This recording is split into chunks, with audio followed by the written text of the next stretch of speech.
If you need to request a refund from Robinhood, follow these straightforward steps to ensure your request is processed efficiently. Step 1. Log into your account. Access your Robinhood account by logging in through the mobile app or website. Make sure you have your account credentials ready. Step 2. Navigate to the Help section. Once logged in, look for the Help or Support section. This is usually found in the account menu or settings area, where you can find resources and contact options. Step 3. Select Refund Requests. In the Help section, search for refund-related topics or options. You may find a specific section dedicated to refund requests or issues related to transactions. Step 4. Fill out the request form. If a refund request form is available, complete it with the necessary details.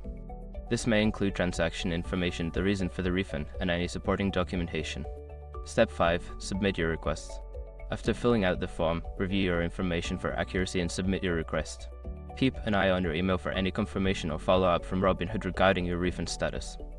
In conclusion, following these steps can help you navigate the refund process with Robinhood. Be sure to check your email for updates and respond promptly if additional information is requested.